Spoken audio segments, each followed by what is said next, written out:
Hello student, आज हम करने जा रहे हैं 10+1 का एक टॉपिक जो फर्स्ट चैप्टर का है बिजनेस स्टडी का। और उसमें एक टॉपिक हमारा है वो है ऑब्जेक्ट ऑफ बिजनेस के अंदर सोशल ऑब्जेक्ट की बात करेंगे। हमारे दो ऑब्जेक्ट आए थे, एक तो इकोनॉमिक आए थे और एक आज हम पढ़ेंगे, वो हमने लास्ट लेक्चर में डिस्कस कर लिया। और आज हम पढ़ेंगे social object of business. Social object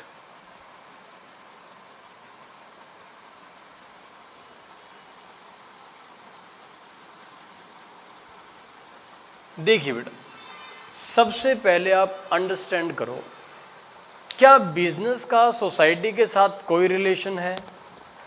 तो अगर हमें कोई कहे कि सोसाइटी के साथ बिजनेस का क्या रिलेशन है, बड़ा ही डीप रिलेशन है सोसाइटी के साथ। बिना सोसाइटी को के आप बिजनेस को इमेजिन ही नहीं कर सकते कि बिना सोसाइटी के बिजनेस चल पाएगा।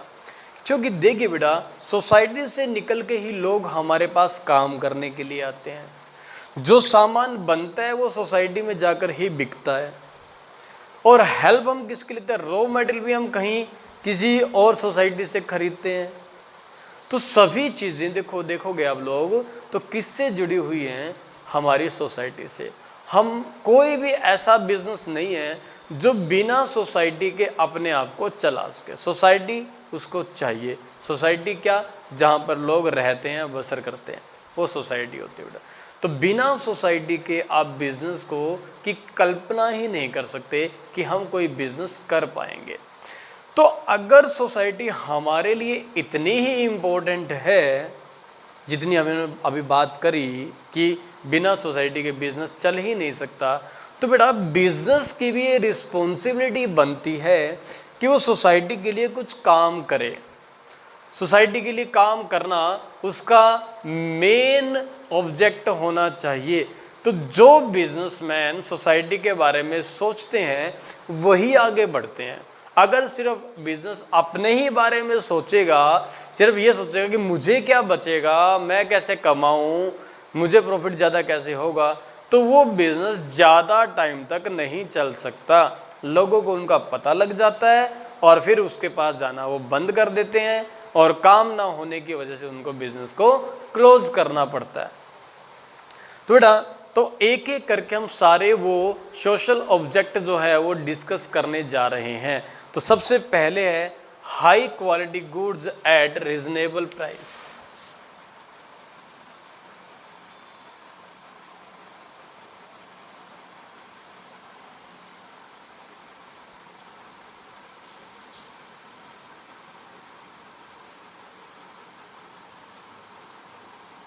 ये क्या है बेटा?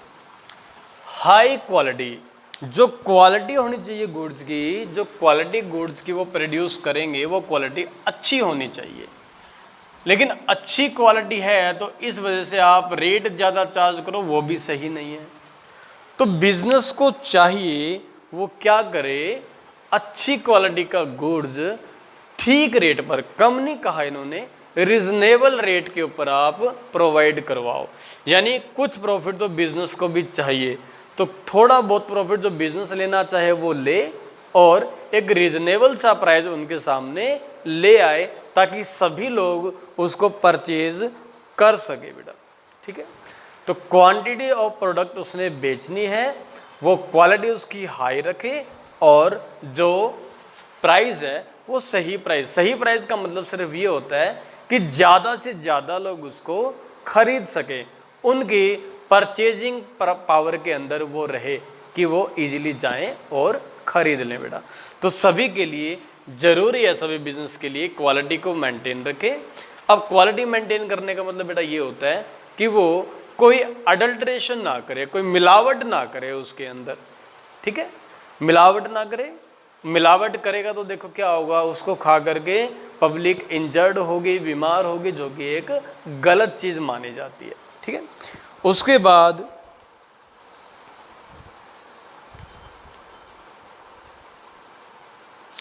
इसके अंदर एक पॉइंट और पढ़ोगे आप कि जो कस्टमर को उस रुपए में रिक्वायर्ड क्वांटिटी है वो भी मिले बेटा। रिक्वायर्ड क्वांटिटी का मतलब क्या होता है, देखो कई बार पैकेट के ऊपर एक क्वांटिटी लिखी होती है कि इतने ग्राम ये चीज़ है, इतने किलो है, तो उतना ही होना चाहिए। जितना बाहर लिखा मिले उसका वेट उतना ही होना चाहिए बेटा। तो इस तरीके से हमने कंज्यूमर के साथ चीट नहीं करना। सेकंड पॉइंट है इसके अंदर सोशल ऑब्जेक्ट के अंदर, और वो है number second, contribute to the community. contributing to the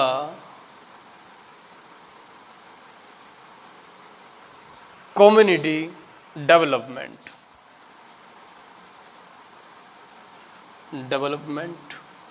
ये क्या होता है,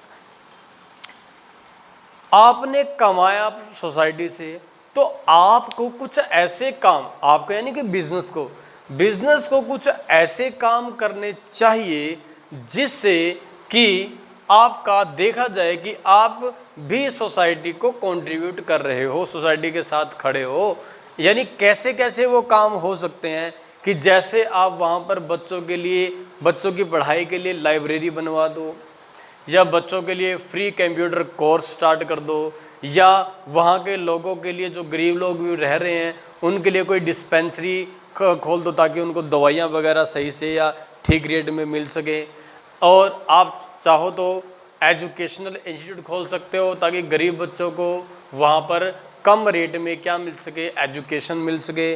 और आप उनको अच्छे पानी की सुविधा करवा सकते हो।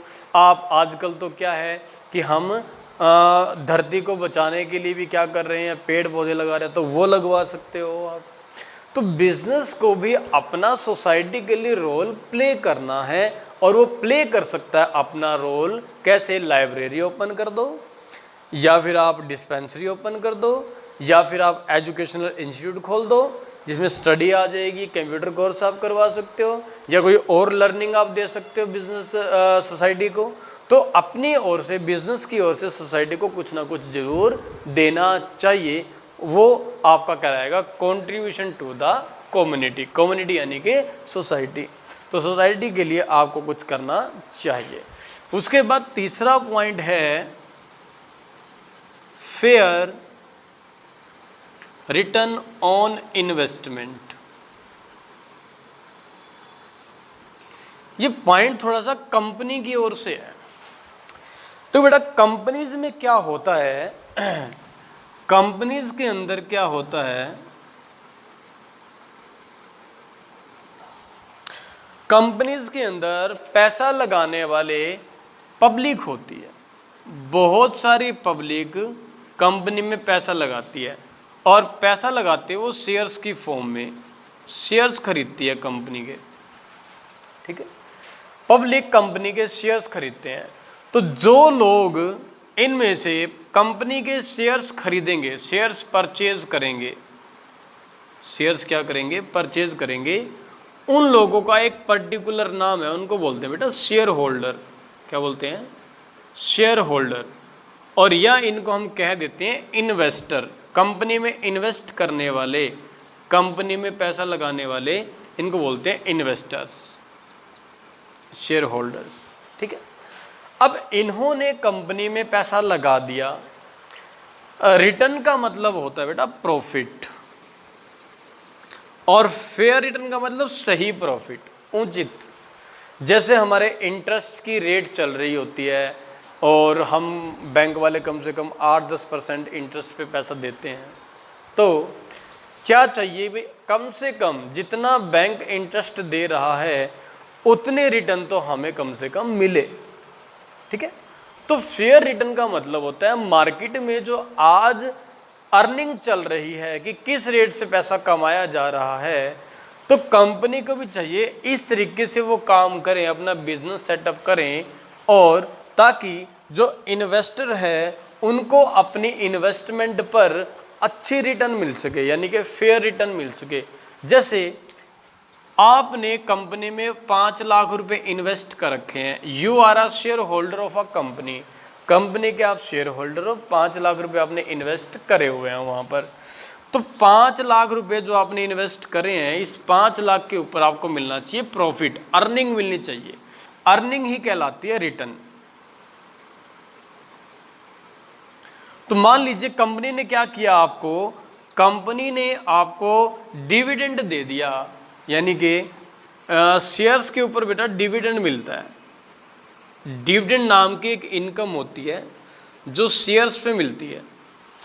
तो शेयर होल्डर को मिलता है बेटा डिविडेंड, जो इनकम के तौर पर मिलता है।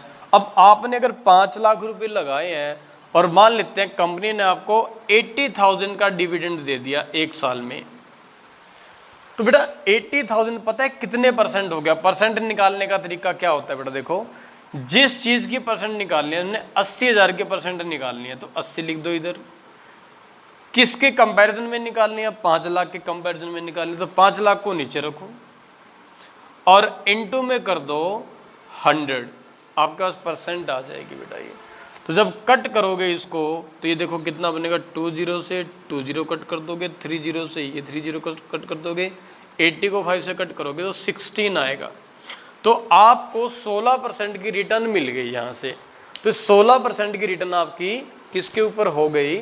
आपकी इन्वेस्टमेंट के ऊपर होगी। तो इसी चीज़ की ये बात कर रहा है कि जो इन्वेस्टर है आपके यहाँ पैसा लगा रहा है, उसको अपनी इन्वेस्टमेंट पे फेयर रिटर्न मिल जाए, फेयर प्रॉफिट मिल जाए। रिटर्न मतलब प्रॉफिट, ब्रैकेट में प्रॉफिट लिख लेना आप इसके, ठीक है। तो अब ऐसा क्यों, ये क्यों जरूरी है ये भी समझ लो बेटा।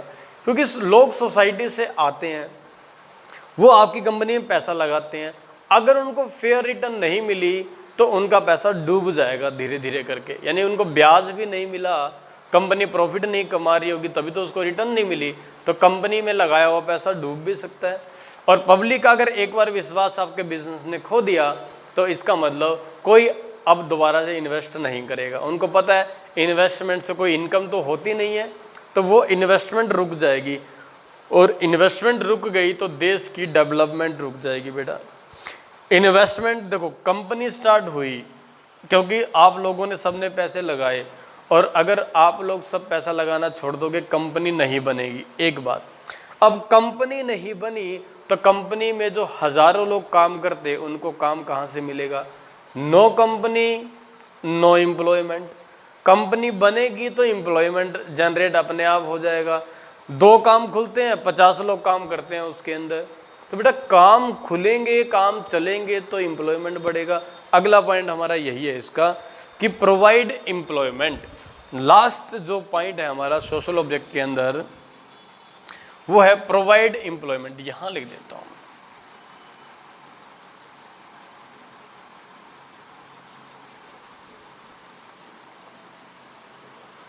एम्प्लॉयमेंट प्रोवाइड करवाना। बिजनेस को चाहिए सोसाइटी के लोगों को ज़्यादा से ज़्यादा एम्प्लॉयमेंट दें। कुछ एम्प्लॉयमेंट देना तो उनकी मजबूरी होता है क्योंकि उनके बिना काम नहीं चलता, लेकिन सभी बिजनेस हाउसेस को ये सोच के चलना चाहिए हमने सोसाइटी के लोगों को ज़्यादा से ज़्यादा एम्प्लॉयमेंट देना है। इसका फ़ायदा क्या होगा सोचिए ज़रा। अगर ज़्यादा से ज़्यादा लोगों को हम एम्प्लॉयमेंट देंगे तो सभी कमाएंगे, कमाएंगे तो वो खर्च भी करेंगे। भाई कमाने वाला ही तो खर्च करता है। अगर आज आप स्टूडेंट हो, आज आप कमा नहीं रहे तो उसके अकॉर्डिंग ही खर्चा करते हो, लेकिन जब आप अर्निंग करने लग जाओगे तो आपके खर्चे भी उसके अकॉर्डिंग ही इंक्रीज हो जाएंगे। अब खर्च इंक्रीज होने का मतलब है आप जहाँ खर्च करोगे वो काम भी तो चलेंगे ना, उनके बिजनेस भी तो चलेंगे जहाँ जहाँ आप खर्च करने के लिए जाओगे। तो बेटा जो काम अगर बढ़ेंगे, ऐसे काम अगर चलेंगे लोगों के, तो फिर और ज़्यादा चीज़ बनानी पड़ेगी उनको, डिमांड ज़्यादा होगी तो और ज़्यादा चीज़ बनानी पड़ेगी, और ज़्यादा चीज़ बनाने के लिए किन की जरूरत पड़ेगी? और ज़्यादा लोगों की ज़रूरत पड़ेगी। तो अल्टीमेटली एक साइकिल में एक चीज़ घूमती रहती है। एक बार एम्प्लॉयमेंट शुरू हो जाए वो लोग खर्चा करते हैं, डिमांड बढ़ती है, और डिमांड को पूरा करने के लिए और लोगों को एम्प्लॉयमेंट दिया जाता है। तो कंपनी को चाहिए क्या कि कंपनी अपनी सोसाइटी में ज़्यादा से ज़्यादा लोगों को एम्प्लॉयमेंट प्रोवाइड करवाए।